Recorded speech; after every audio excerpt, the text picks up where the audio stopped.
Padre, te damos gracias, Señor, en esta mañana, porque podemos llegar al tiempo de tu palabra para nuestra vida, Señor. Y podemos tomar, Señor, este tiempo para entender que tú quieres hablar a nuestro corazón, que tú quieres despertar nuestra vida, Señor, pero que también tú quieres traer bendición, Señor, a través de tu palabra. Padre, en el nombre de Jesús, yo te pido, Señor, que esta palabra que has depositado, Señor, en nuestra vida, también sea, Señor, de bendición a mis hermanos, como lo ha sido para mí.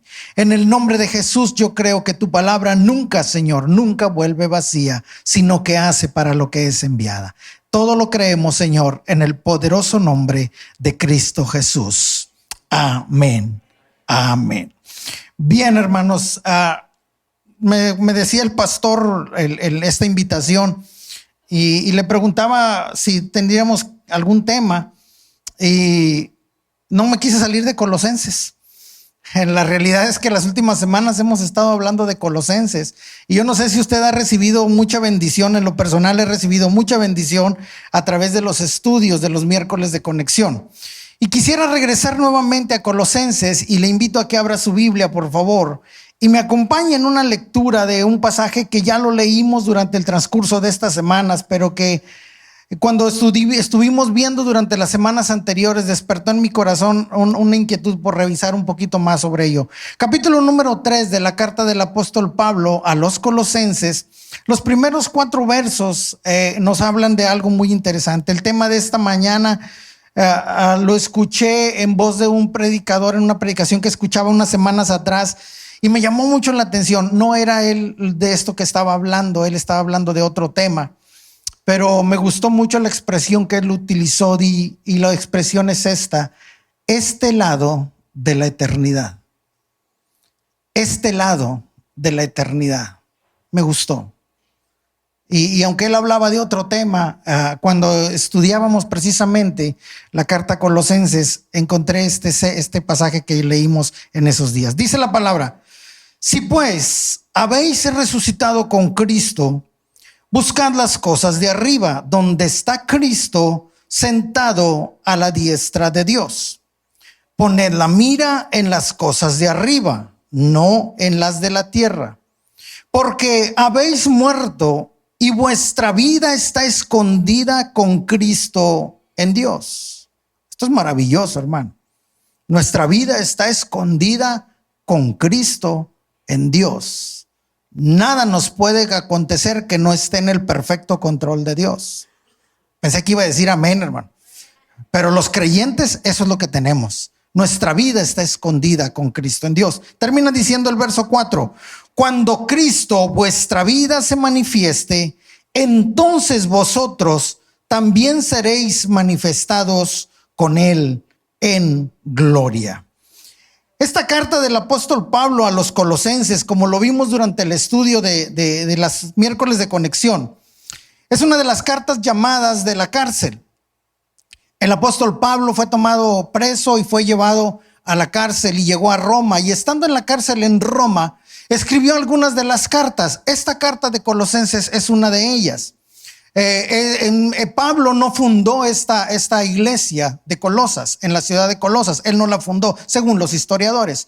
Él no la fundó, la fundaron seguidores, discípulos del apóstol Pablo. Y el encargado de esta iglesia o de esta congregación era un hombre llamado Epafras, que es el que lleva la carta a la iglesia y explica todo lo que Pablo está diciendo. Me llama mucho la atención el ver que Pablo escribe una carta a una iglesia y las cosas que Pablo les escribe, las cosas que Pablo les habla, las cosas que Pablo les trata de enseñar a ellos.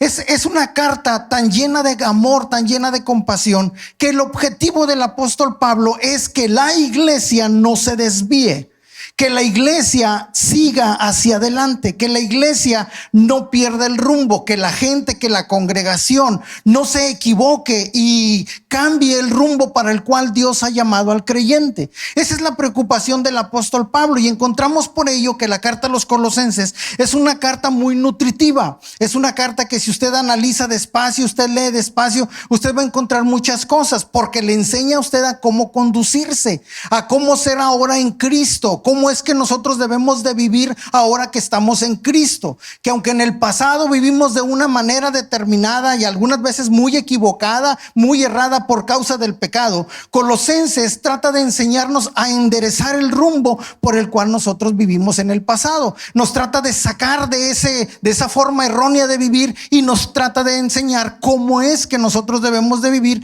ahora que estamos en Cristo.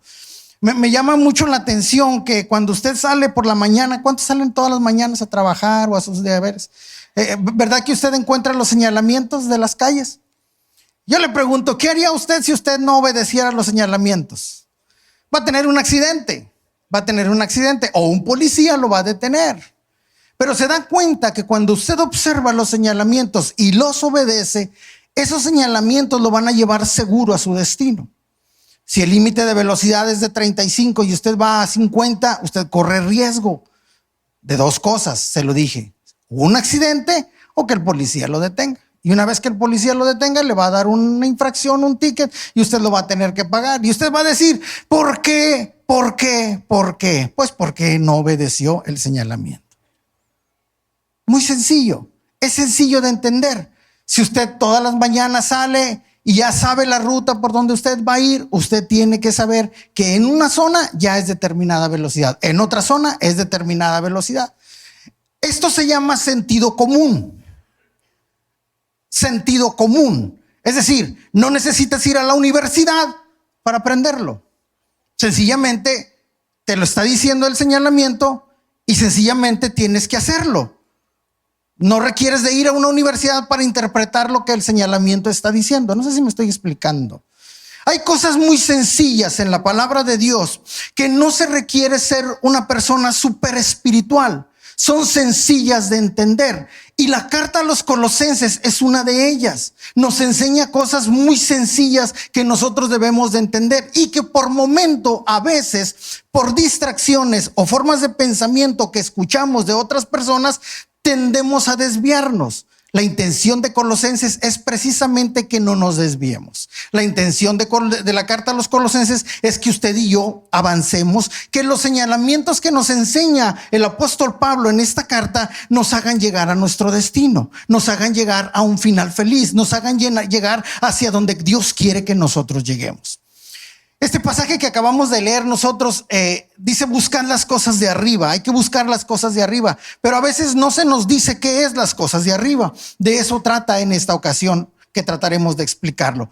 Para llegar ahí, antes de llegar ahí, tenemos que considerar el capítulo número 2 de la carta del apóstol Pablo a los Colosenses. Nos enseña una verdad, algo sencillo de entender, y es que nosotros en nuestra naturaleza estábamos muertos en nuestros delitos y en nuestros pecados. Fuera de Dios, usted y yo vivíamos una vida de pecado. Fuera de Dios, nuestra vida estaba condenada a una eternidad sin Dios. Fuera de Dios, nuestra vida era una vida de desorden. Fuera de Dios, nuestra vida era una vida en la que no había, como se dice secularmente, no teníamos ni pies ni cabeza, no sabíamos a dónde íbamos.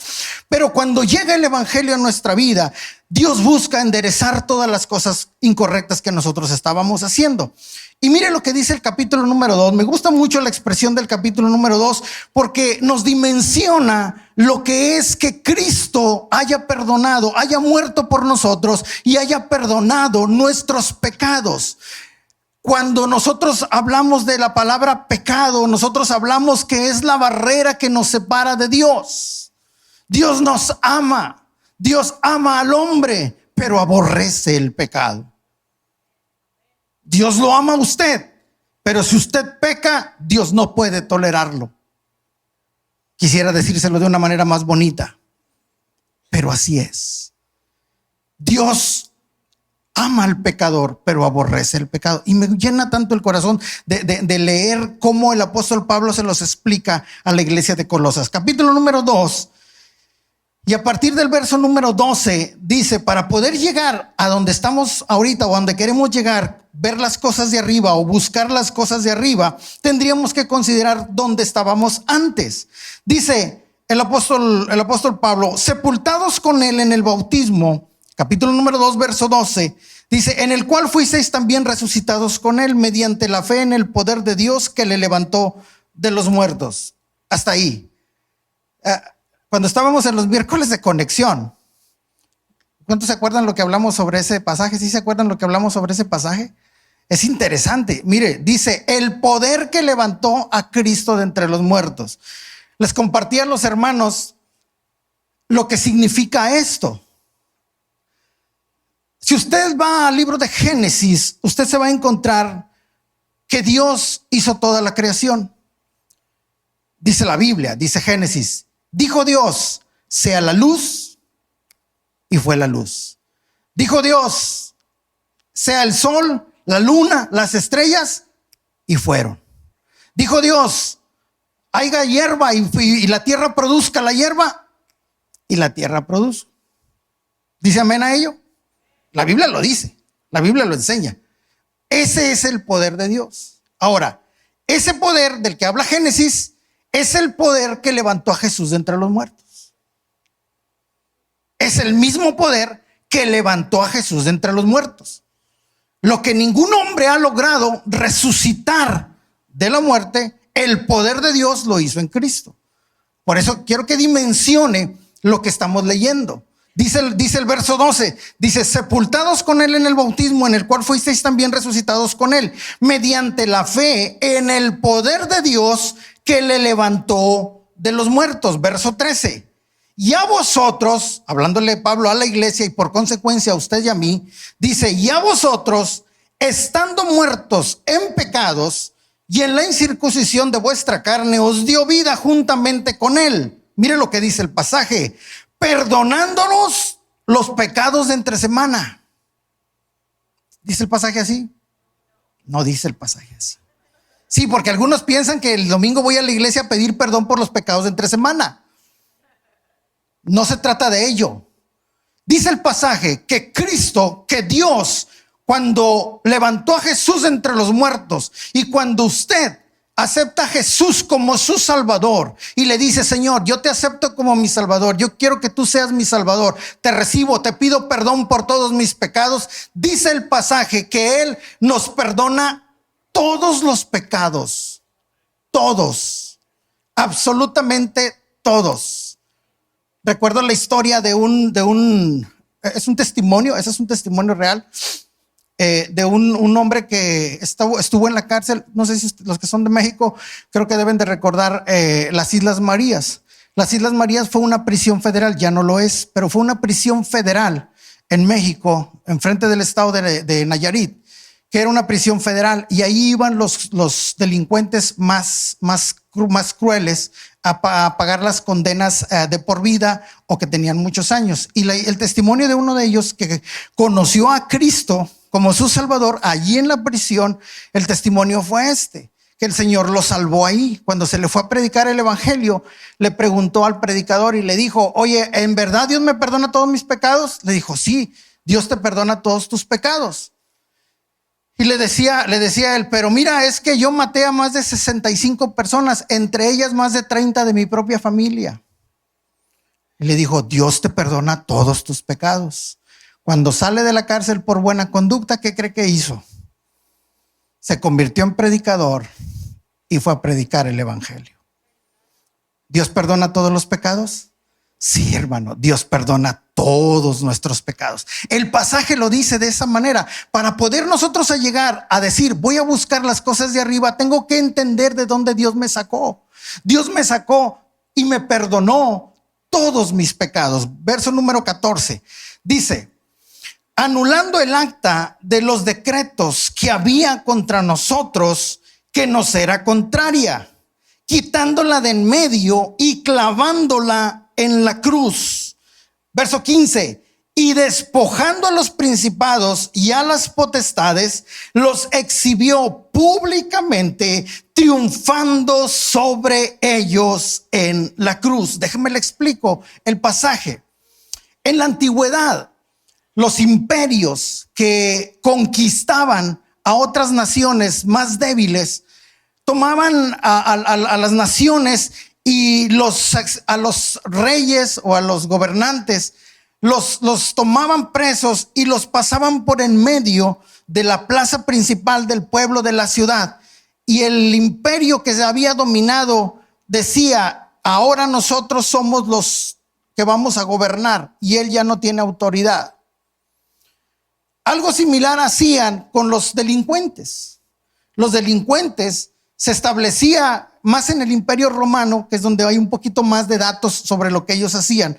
En el Imperio Romano se establecía que ellos eran juzgados. De hecho, uno de los principales de los principios en la abogacía a nivel mundial es el derecho romano. No sé si usted lo sabía, pero el derecho romano está establecido como una de las principales formas de gobierno o de establecer la justicia. Lo que mucha gente no sabe es que el principio romano se establece y se fundamenta en el 95% de sus formas en lo que ellos tomaron de los judíos. ¿Y de dónde tomaron los judíos su sistema de gobierno? De la ley de Moisés. Entonces todo termina en Dios, todo termina en Dios. Pero lo que hacían ellos era que al delincuente le colocaban aquí un cartelón enfrente y le decían: este fue un homicida, este fue un violador, este fue esto, este fue el otro, y lo llevaban preso y lo llevaban y lo exhibían y lo llevaban en medio de la plaza y lo crucificaban. Los romanos eran especialistas en eso. Ellos lo crucificaban en la cárcel, en la cruz, lo crucificaban en la cruz y lo exhibían y lo dejaban ahí por todo el día para que la gente supiese lo que él había hecho. Lo que Cristo hizo con nosotros es que Cristo tomó el acta de su vida y de mi vida, el acta que decía que usted era un delincuente, que usted era un pecador, que usted era un borracho, que usted era un drogadicto, que usted era esto, que usted era lo otro, que yo era esto, que yo era lo otro. Cristo tomó esa acta de los pecados, de los decretos que había contra nosotros, que nos era contraria y que nos hacía caminar hacia una cruz para que nos crucificaran. Cristo tomó esa acta y la clavó en la cruz. Por eso dice que los exhibió públicamente. Eso es lo que Cristo hizo. Eso es lo que Pablo está tratando de decirle a la congregación, a la iglesia de Colosas. Antes de pensar nosotros en buscar las cosas de arriba, tenemos que entender de dónde Dios nos sacó. Dios perdonó todos nuestros pecados. Cristo anuló el acta de los decretos que nos era contraria. Había un acta que nos decía: tú eres esto otro. Y a veces en nuestro propio pensamiento y en nuestros propios recuerdos llegan esas cosas. Cuando llegue eso a su vida, recuerde Colosenses capítulo número 2 y diga: Él anuló el acta de los decretos que era en contra de mí. Yo no tengo por qué creer o aceptar lo que antes viví. Me llena tanto el corazón leer estas cosas, anulando el acta de los decretos, verso 14, que había contra nosotros, que nos era contraria, la quitó del medio y la clavó en la cruz. Pero el verso 15 dice: y despojando a los principados y a las potestades, los exhibió públicamente, triunfando sobre ellos en la cruz. Triunfó sobre ellos en la cruz. Allí en la cruz, el Cristo que hemos visto en imágenes, y solamente es eso, porque lo dije en alguna ocasión, el Cristo de la cruz ya no es el Cristo de hoy. El Cristo de hoy lo encontramos en Apocalipsis, donde dice que tiene un nombre que es sobre todo nombre, Rey de Reyes y Señor de Señores. Ese es el Cristo de hoy. El Cristo de la imagen de la cruz, sangrante y muriendo, ese Cristo en ese acto y en ese momento clavó el acta de los decretos que nos era contraria. Ahora, una vez que entendemos este principio, una vez que nosotros entendemos que Cristo, Dios en Cristo, perdonó todos nuestros pecados. ¿Cuántos son salvos? Levante su mano si usted es salvo. No tenga miedo, si usted es salvo, es salvo. Si no es salvo, pues no lo es. Esa es la realidad. Esa es la realidad. Por eso viene usted a la iglesia, porque si usted no es salvo, aquí usted puede conocer a Dios como su Salvador. Pero si usted es salvo, usted debe de saber que Dios perdonó todos sus pecados y que hay un objetivo determinado para usted y para mí como creyentes. Yo soy salvo. 30 de enero de 1980, no se me olvida, hermano, fue un jueves. Lo tengo tan presente, nunca se me ha olvidado. Esa noche yo fui salvo, tenía 13 años. No se me olvida. Por más de 40 años lo he vivido. No se me olvida. Esa noche yo fui salvo. Crecí en la iglesia, hermano. Yo crecí en la iglesia, crecí en las bancas. Mi mamá y mi papá colaboraban en la congregación de una manera muy fuerte. Y yo por consecuencia tenía que ir. Todos los domingos iba a la escuela dominical. Yo sabía todo desde niño, todas las historias de la Biblia, yo me las sabía. Pero ese día, 30 de enero de 1980, nunca se me olvida. Ese día yo fui salvo. 13 años. Tenía 13 años. Desde entonces yo sé que soy salvo. Esto se llama sentido común. Por eso le digo ahorita, si usted es salvo, usted sabe que es salvo. Si no lo es, este es un día para hacerlo. Esta es una oportunidad para hacerlo. Entonces, cuando nosotros leemos este principio, nos damos cuenta de lo que ha sucedido con nosotros. Ahora, para llegar a buscar las cosas de arriba, mire, es interesante lo que nosotros debemos de entender. Ahora que somos salvos, hay un objetivo de Dios para nuestra vida. Hay un propósito de Dios para nuestra vida. Y el propósito de Dios para nuestra vida es que lo que en la vida anterior el pecado había hecho de separarnos de Dios, nos vuelve a unir la muerte de Cristo. Cristo, a través de su muerte y del perdón de nuestros pecados, nos une nuevamente con Dios. Y el objetivo final de Dios es que usted y yo vayamos al cielo. No me expliqué bien. Déjame se lo digo una vez más. El objetivo final de Dios cuando somos salvos es que usted y yo un día vayamos al cielo. Le voy a dar una oportunidad más porque estamos como los que a ver quién da más fuerte el grito, ¿verdad? Se lo vuelvo a explicar una vez más. El objetivo final de Dios, la razón por la que usted viene aquí el domingo, la razón por la que usted ora, la razón por la que usted no es igual que los compañeros de trabajo, la razón por la que alguien nota algo diferente en usted, la razón por la que venimos a este lugar, levantamos las manos, cantamos, oramos, lloramos, la razón, el objetivo final es que un día usted y yo estemos con Dios. Ese es el objetivo final. Ahora, sí, vamos a pasar luchas, usted pasa luchas, yo paso luchas, todos los de la congregación pasamos luchas, todos pasamos dificultades, pero hay un objetivo final de Dios. Y es que usted y yo lleguemos un día a estar con Él. A mí me emociona, me alegra, me llena de alegría mi corazón saber que un día lo voy a ver. Un día lo voy a ver. Si yo soy fiel, un día voy a mirar su rostro. Un día miraré sus manos traspasadas. Un día miraré su costado herido en la cruz. Un día miraré las marcas en su frente de la corona de espinas. Un día espero oír la palabra: bien, buen siervo y fiel. En lo poco fuiste fiel, en lo mucho te pondré, entra en el gozo de tu Señor.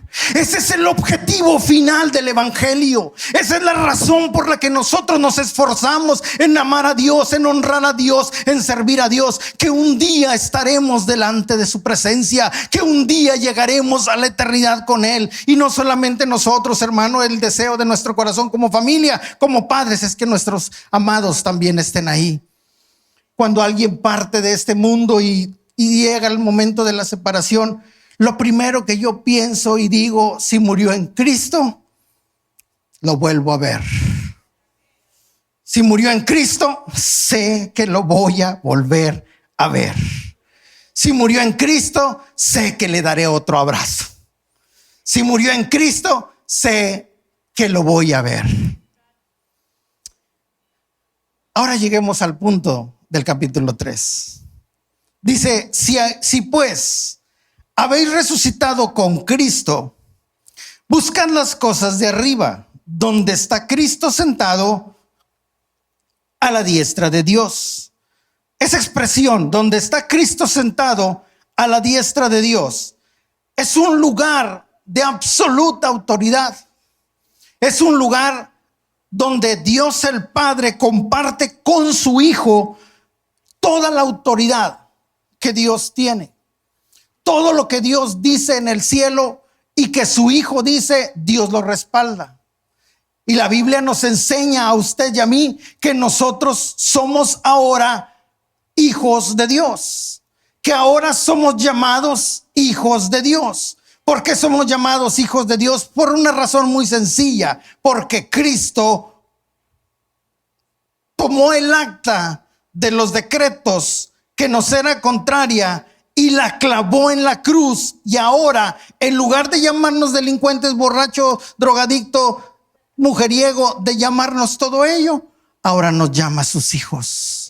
Ahora nos dice que somos sus hijos. Ahora nos pone a nosotros en el lugar de hijo. Cristo está a la diestra del Padre. Mire, dice, donde está Cristo sentado a la diestra de Dios. Ahora aquí viene un desafío para la congregación. Viene un desafío para la iglesia de Colosas. Viene un desafío para usted y para mí. Dice el pasaje, poned la mira en las cosas de arriba, no en las de la tierra.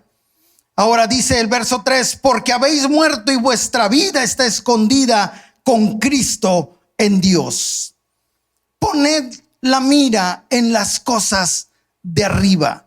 Tenemos que ver arriba. ¿Pero qué es ver arriba? Miren, me gusta mucho la expresión de Pablo en Romanos. Vaya conmigo por favor a Romanos capítulo número 8, el verso 18. Romanos capítulo número 8, el verso 18. Es un pasaje muy conocido, creo que se ha escuchado por muchas veces en muchas prédicas, pero es interesante lo que dice Romanos 8, 18. Dice el Pablo a los romanos, pues tengo por cierto que las aflicciones del tiempo presente no son comparables con la gloria venidera que en nosotros ha de manifestarse. Tengo por cierto que las aflicciones del tiempo presente, dice, no son comparables con la gloria venidera que en nosotros ha de manifestarse. Pablo está diciendo algo muy importante, hermano. Y es que usted y yo, mientras estamos en esta tierra, estamos por consecuencia a la espera de esa manifestación. Esa manifestación sucederá solamente de una de dos maneras. O usted se muere, o yo me muero, o nos vamos con Cristo cuando Él arrebate a la iglesia. Esa es la única manera, no hay otra. Yo le he dicho alguna vez y algunas veces siento que alguien lo toma un poquito medio, no con mucho gusto, pero yo siempre lo he dicho, de que se muere, se muere. Y de que me muero, me muero. Téngalo por seguro. Pero como llegue usted a ese momento, determinará abrir sus ojos a la eternidad con Dios.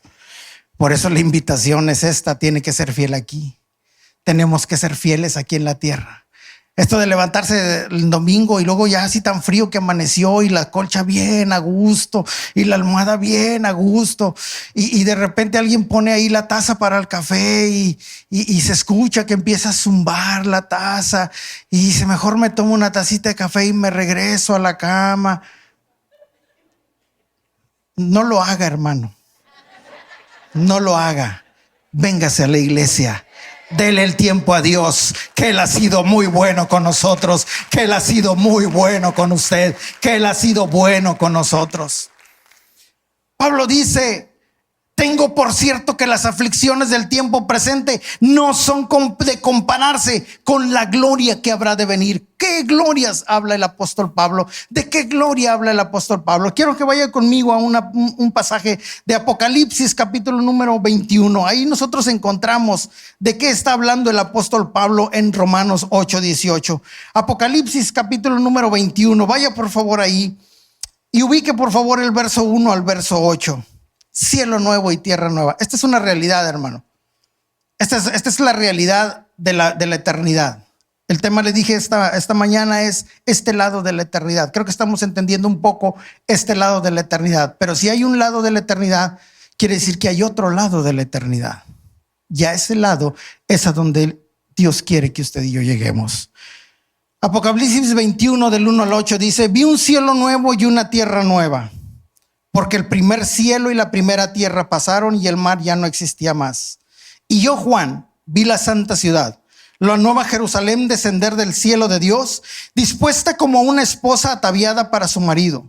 Y oí una gran voz del cielo que decía, he aquí el tabernáculo de Dios con los hombres, y Él morará con ellos, y ellos serán su pueblo, y Dios mismo estará con ellos como su Dios. Verso 4.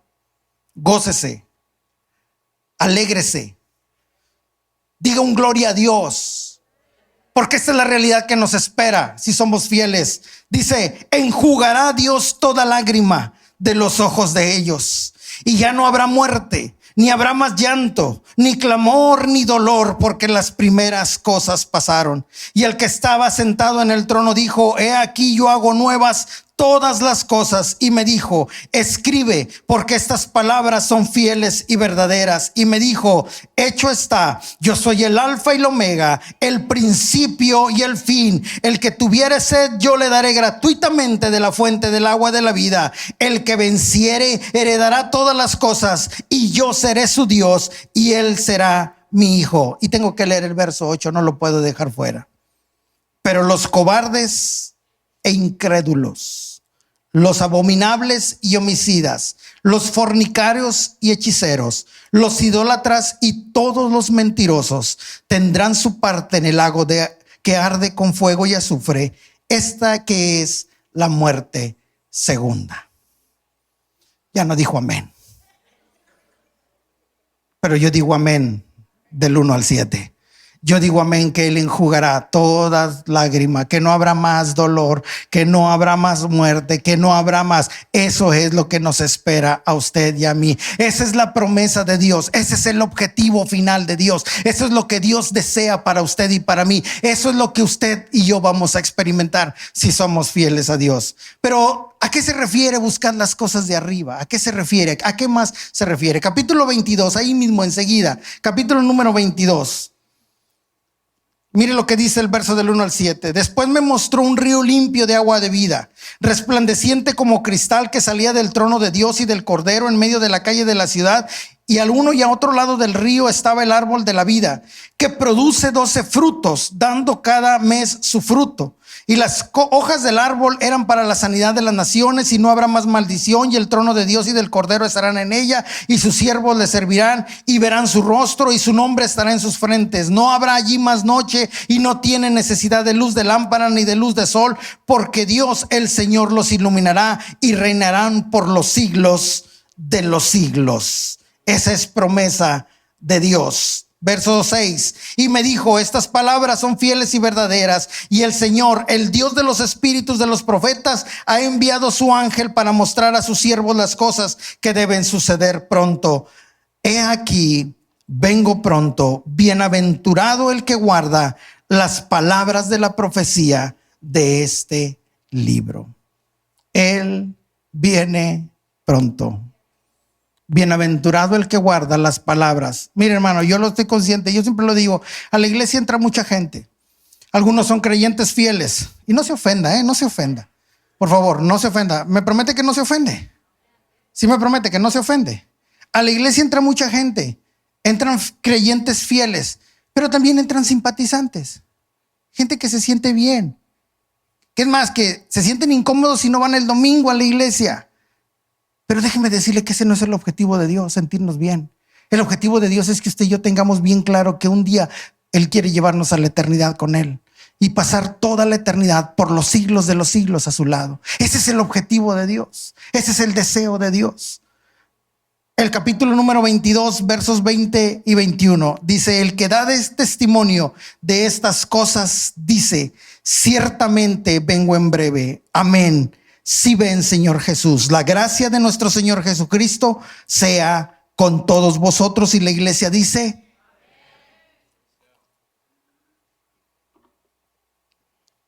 hace algunos años, tendría yo algunos 16, 17 años, el Señor ya me había salvado. Y recuerdo que en ese proceso de salvación, desde los 13 años, la congregación donde nosotros estábamos en México, teníamos regularmente vigilias de oración. Eran vigilias de toda la noche. Empezábamos a las 10 de la noche y era hasta las 6 de la mañana. Y eran vigilias de oración continuas.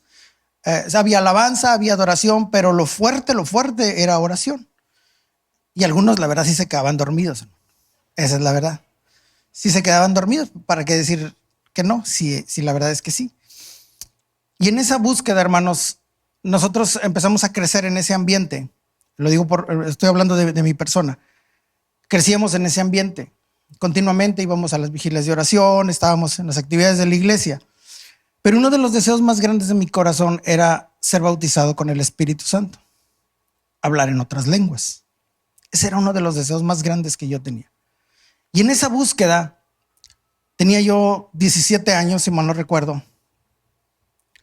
Mi papá pasó por un proceso de salud, pasó por un proceso muy fuerte de salud, un tumor que creo que les he platicado el testimonio. O si no, algún momento se los puedo platicar, pero no es en este momento. Y llegó a mis manos un libro que se llama Banja. ¿Alguien ha leído la historia de Banja? ¿No la han leído? Se la recomiendo, lo voy a encontrar en internet. Es la historia en el año 1970 en Rusia. Esta es verdad. Este es un libro de la vida real. Es la escritora Myrna Grant. Es una de las escritoras más reconocidas que ha escrito libros, sobre todo documentados con hechos reales.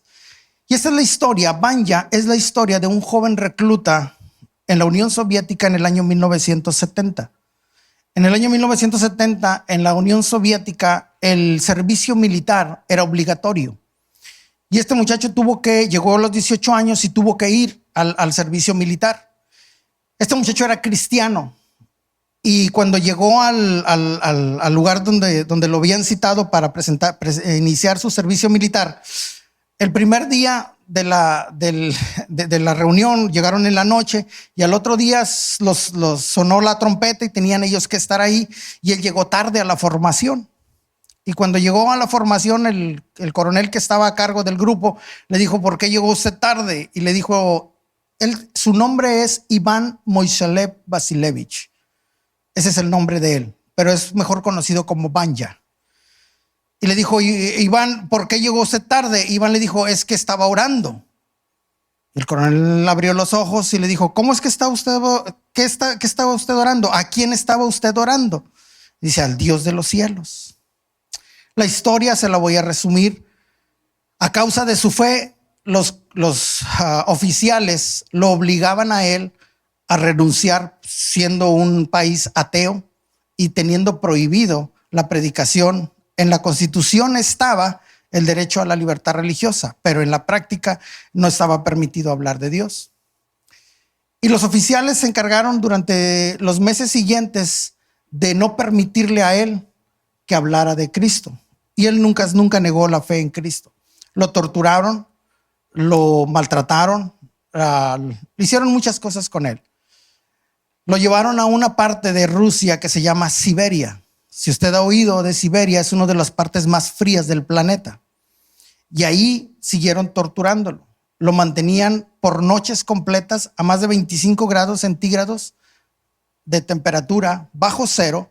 Lo ponían en la plaza principal del campamento para que él estuviese ahí de pie toda la noche y que negara su fe. Esta historia está documentada, hermano. No le estoy contando un cuento. Está documentada. Por noches estuvo él parado ahí y los oficiales salían a medianoche cubiertos, casi congelándoseles la cara, y iban con Iván y le decían: recluta, ¿usted ha decidido renunciar a su fe? Y él decía: no voy a renunciar, no puedo renunciar. Él es el Dios en el que yo creo y ha sido demasiado bueno conmigo. Y los oficiales se retiraban. Lo que ellos no sabían, lo que los oficiales no sabían es que dos ángeles del cielo, noche tras noche, bajaban con Iván y lo cubrían. Y él no tenía frío. Después de ese tiempo, sucede lo que le voy a leer enseguida. Se lo voy a leer. Dice: aunque las literas de reglamento solo tenían 60 centímetros de ancho y eran duras, Iván se estiró entre las sábanas y debajo de una manta le dio gracias a Dios por este lujo. Por primera vez se acostaba en una cama en 1971. No tendría que pasar horas bajo la nieve, no habría interrogatorios estando allí en la nieve, ni en el despacho del oficial no vería ocultarse la luna detrás del pequeño parque del área central. Aún antes que sonaran los clarines, Iván estaba dichosamente dormido. Aunque solo lo había oído una vez, la voz era tan conocida, la del ángel, que Iván despertó instantáneamente. Vanya, levántate. En un segundo se puso sobre sus pies en medio de las literas, contemplando la brillantez del cristal del ángel. Su mente trabajaba rápidamente, estaba consciente de que ninguno de los soldados que dormían en las filas de literas se movía. Mecánicamente comenzó a ponerse los pantalones y a buscar a tientas los zapatos, sin quitar sus ojos de la radiante bondad del ser que estaba delante de él. La mirada del ángel era tan llena de amor que Iván no sintió miedo. En un instante comenzaron a elevarse. Sin ningún esfuerzo se les abrió el techo raso y luego el techo del cuartel.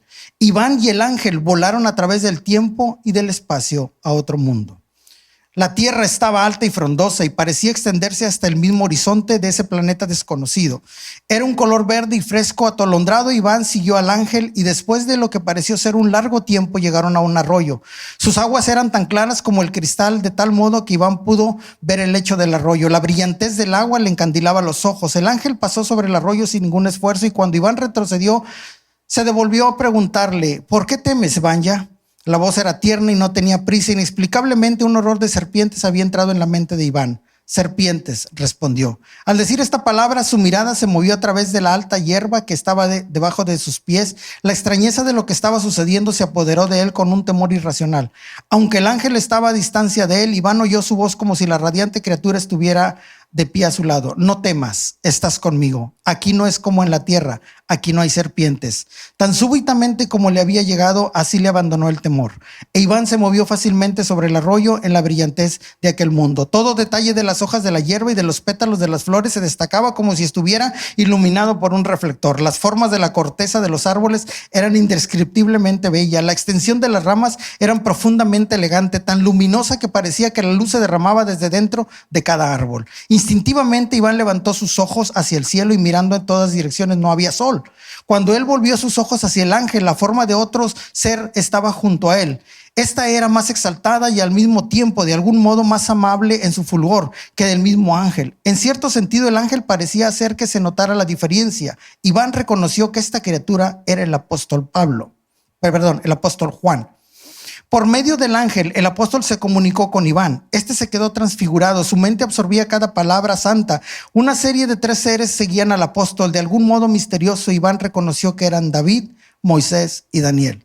Tan intensa era la concentración de Iván y tan sobrecogedor su temor reverente y su gozo que cuando la última de las formas desapareció, Iván sintió que iba a caer en un profundo sueño. Pero el ángel, que ahora estaba solo en medio de aquel fulgor de luz, le habló: hemos viajado un largo trayecto y estás cansado. Ven y siéntate. Deseo mostrarte la ciudad celestial, la nueva Jerusalén, pero si la ves tal como es, no podrás permanecer con el cuerpo que ahora tienes y todavía queda mucho trabajo para ti sobre la tierra. Volaremos y te mostraré la luz de dicha ciudad para que la conozcas, aún estando vivo en tu propio cuerpo terrenal, y sepas que ciertamente existe la nueva Jerusalén. El ángel parecía una llama de regocijo, la voz más ceremoniosa y jubilosa que jamás hubieran oído. Vaya, mira hacia arriba y verás la luz de la nueva Jerusalén. A la primera mirada, Iván retrocedió desmayado. La brillantez era tan intensa que aunque solo la había visto durante un segundo, estaba convencido de que había quedado ciego. El ángel le habló inmediatamente: no te sucederá nada. Mira. En el momento en que los pies de Iván, dice, en ningún hombre que alguna vez hubiera sido rescatado del desierto bebió agua con más sed que aquella con la cual Iván bebía el resplandor de esa luz. Tan grande era su fuerza que podía sentirse, gustarse y oírse. La sensación de que le producía no era solo en sus ojos, sino en todo su ser. Iván hubiera podido llorar de pensar y de desilusión cuando el ángel le dijo: ha llegado el momento de volver a la tierra. En el momento en que los pies de Iván tocaron el piso junto a la litera, sucedieron 3 cosas. El ángel desapareció, el clarín tocó la diana para levantarse, las luces del dormitorio se encendieron y su compañero de litera le dijo: ¿dónde estuviste toda la noche? Pensé que se iba a gozar. Esta es una historia real, hermano. Esta es la historia de Iván. Es un testimonio real. Sucedió en 1972. La Biblia nos enseña a usted y a mí que si buscamos las cosas de arriba, un día viviremos lo que Iván vivió. Pensé que se iba a gozar más. Yo leí esta historia a los 17 años. cuando yo leí esta historia, me conmovió. Y yo le pregunté a Dios, Dios, ¿será cierto? Así como probablemente usted esté pensando ahorita. ¿Será cierto? Y Dios trajo a mi corazón una confirmación de que yo había leído de la historia de este muchacho, era verdad. Ahora entiendo que cuando miramos las cosas de arriba, lo de esta tierra no tiene razón de ser. Lo de esta tierra no tiene que distraernos. Lo de esta tierra no tiene por qué quitarnos la atención de las cosas de arriba. Póngase de pie en esta hora.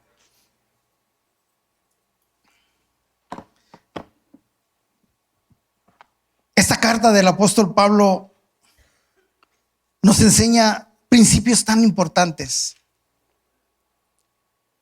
Y le he hablado de dos en esta mañana. Número uno, Él perdonó todos nuestros pecados. Y número dos, Él tiene un objetivo. Y el objetivo es que usted y yo lleguemos a conocer a Dios. Lleguemos a conocerlo. Ese es el objetivo. Esa es la razón por la que nosotros nos esforzamos. Esa es la razón por la que usted se esfuerza en ser creyente. Esa es la razón por la que usted lucha cada día para usted poder ser fiel a Dios. Sí, hermano, tenemos que luchar. Sí, a veces es difícil. Sí, a veces hay circunstancias adversas. Sí, a veces es difícil ser creyente. A veces es difícil ser cristiano. Es verdad, luchamos con muchas cosas. Pero dijo Pablo, tengo por cierto que las aflicciones del tiempo presente no son comparables con la gloria que en nosotros se ha de manifestar. No se compara, hermano, lo que está preparado para usted y para mí. No es comparable lo que usted y yo vivimos en este mundo, en esta tierra, con la gloria que en Cristo hemos de vivir.